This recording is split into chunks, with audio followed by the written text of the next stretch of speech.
Olá, tudo bem? Nosso grupo vai falar sobre irrigação e aspiração e um pouco sobre as substâncias químicas auxiliares. Em primeiro lugar, nós sabemos que cada etapa do tratamento endodôntico é importante para obter o sucesso daquele tratamento.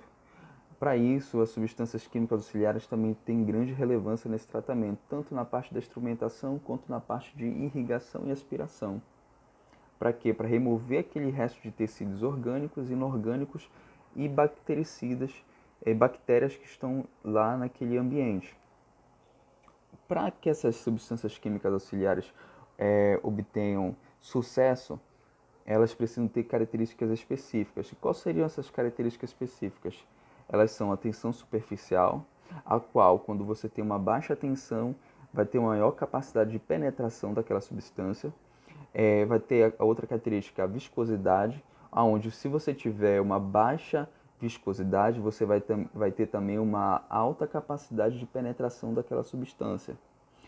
Ela também tem que ter uma atividade de solvente de tecido, aonde ela vai dissolver aqueles materiais orgânicos que ficaram dentro do canal. Ela precisa ter uma atividade antimicrobiana, uma atividade quelante, onde vai retirar o resto daquela lama dentinária, fixando nos íons de cálcio da dentina. Ela precisa ter uma atividade também lubrificante, no caso, para poder conservar aquelas paredes dentro do canal e remover as forças de atrito na hora da instrumentação. Ela precisa suspender aqueles detritos.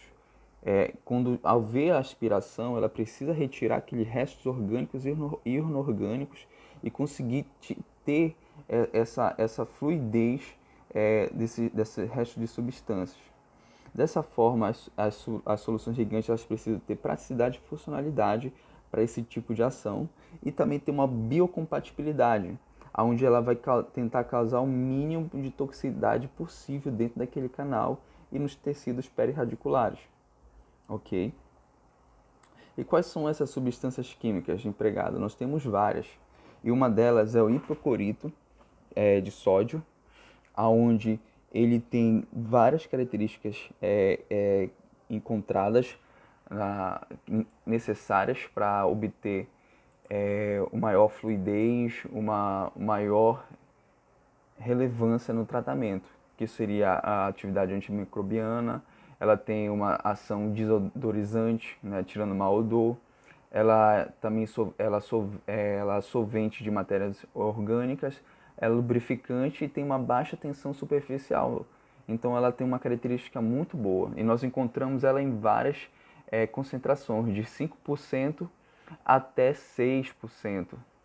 Né? No caso, no tratamento, nós utilizamos em primeira escolha, normalmente, a de 2,5%, que é a licor de Labarque.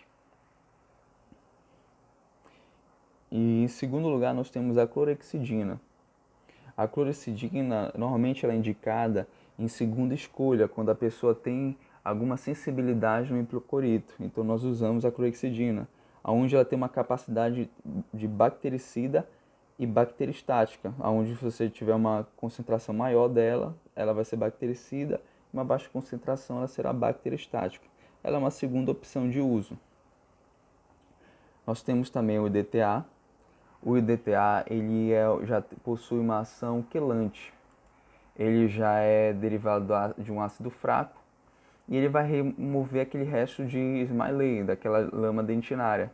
E ele se encontra em gel de 24%, 15%, e normalmente ele é aplicado após a irrigação e aspiração final. Nós temos também o ácido cítrico, tem o MTDA, água de cal, água oxigenada e glicerina e outras soluções. Então existem várias soluções que podem nos auxiliar nessa questão do preparo químico auxiliar no canal. Aí basta o dentista saber utilizar qual delas. Em questão da irrigação e aspiração, A irrigação nada mais é do que uma corrente de líquido na parte interna do canal, e a aspiração é a ação de atrair, de sugar, né, o fluido com aquelas partículas sólidas. Então vai ter essa alternância de pressão, onde a menor pressão está no sentido apical e a maior em cima. E tendo essa alternação de pressão, vai havendo a aspiração e a irrigação. E qual seria o objetivo da aspiração? Como nós comentamos, é a remoção dos restos orgânicos, inorgânicos e bactérias também, e a redução de número de organismos, né? No caso, a diminuição de bactérias. E quais são os fatores que influenciam na irrigação e na aspiração? Existem vários fatores, sendo um deles a propriedade física das soluções irrigantes. Então, é muito importante que a solução tenha uma tensão superficial baixa e uma baixa viscosidade para que haja um maior escoamento. Tem também que ter uma anatomia do canal radicular. A anatomia do canal radicular, quanto mais reto for o canal e amplo, mais fácil vai ser a limpeza, né? Porque as curvaturas limitam a penetração da agulha, dificultando a aspiração e irrigação. O diâmetro da agulha também, ela é muito importante. Normalmente ela tem que chegar pelo menos a 3 milímetros aqui do comprimento de trabalho. Então, chegando a 3 milímetros do comprimento de trabalho, ela vai ter uma melhor aspiração. Se ela não chegar daí, vai dificultar bastante a questão da aspiração.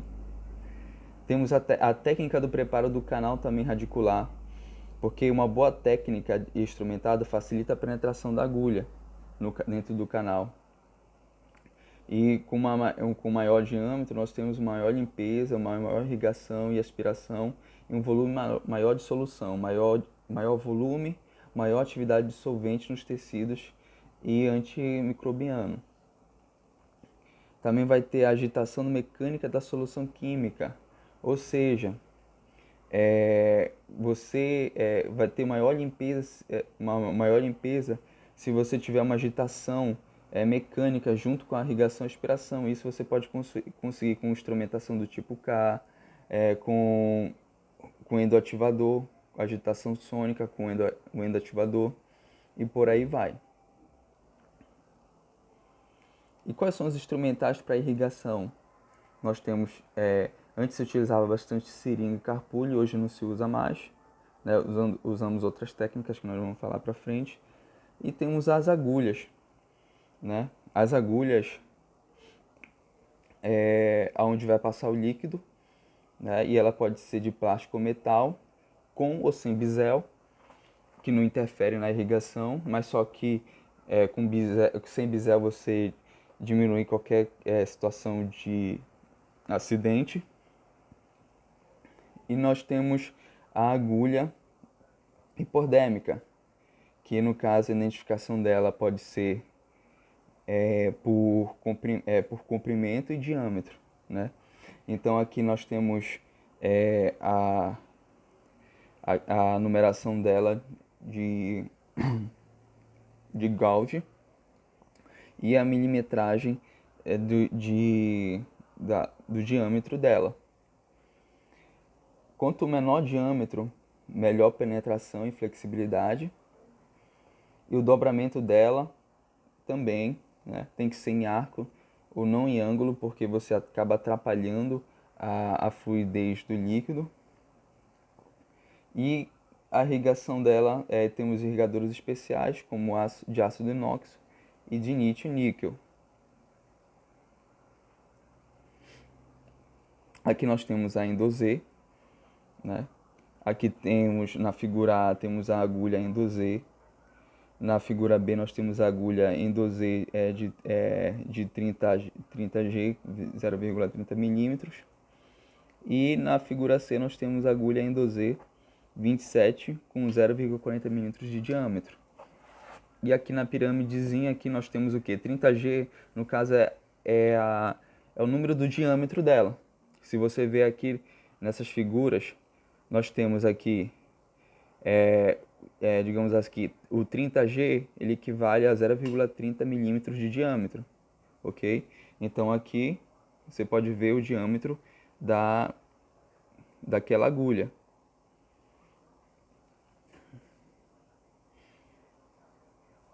E aqui temos também agulha de irrigação tipo Max e Probre, ok?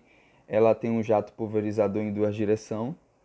Ela tem uma facilidade de limpeza em seu comprimento, reduzindo o risco de solução, de ultrapassar o furão apical. E ela tem de 0,30 a 0,80 milímetros de diâmetro. Diâmetros menores são mais flexíveis. Então aqui você pode ver que ela tem um furinho na lateral e não no final.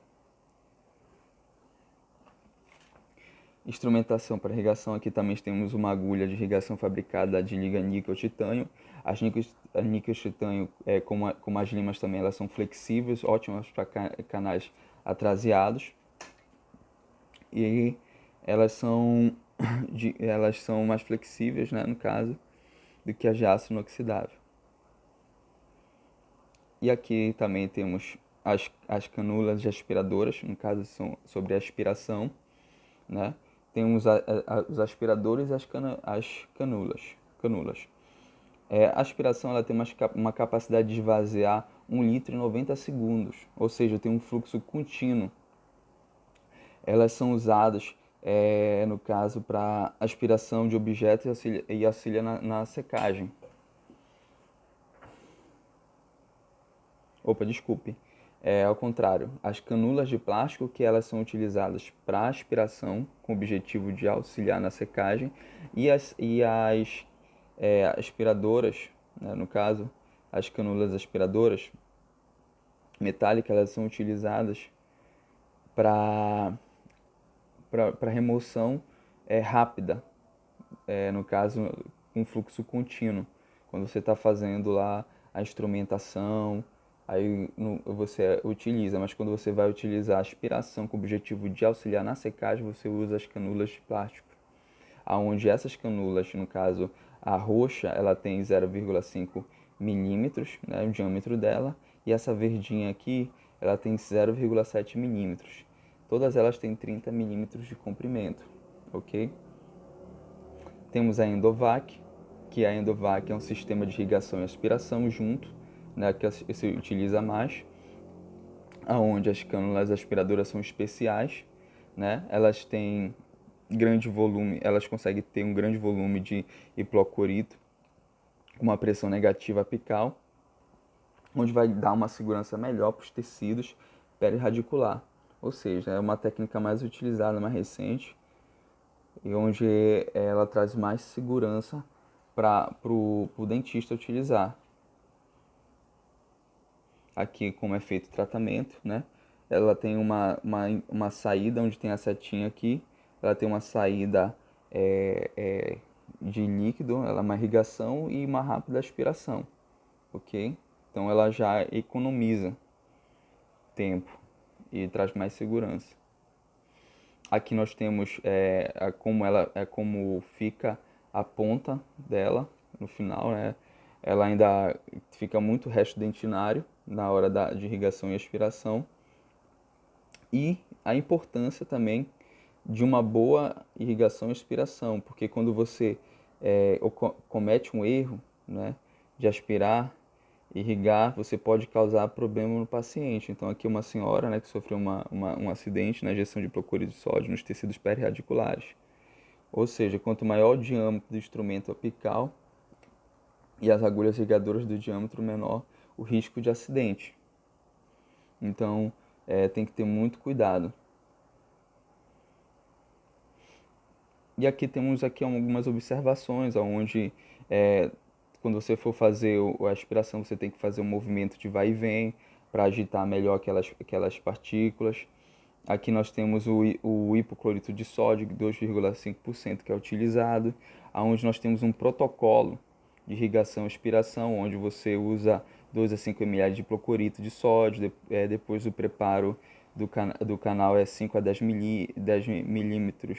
mililitros de hipoclorito de sódio. Após o preparo é 5 mililitros de quelante por canal por minuto. Então tem todo um protocolo para ser utilizado. A irrigação e aspiração é empregada antes e durante e após o preparo, né, sempre priorizando a retirada de restos de organismos orgânicos e inorgânicos, e uma ótima secagem com os cones de papel para tirar toda a umidade dentro daquele canal, porque prejudica a obturação se tiver aquele canal úmido, ok? E para finalizar, nós temos a Smart Layer, né? Que é quando você seca aquele canal, você observe que microscopicamente que há um resto de dentina naquele local, lama dentinária e nas paredes. Alguns, alguns pesquisadores defendem a permanência dessa lama dentinária, outros não, né? Então a maioria retira essa lama dentinária com o quelante, né?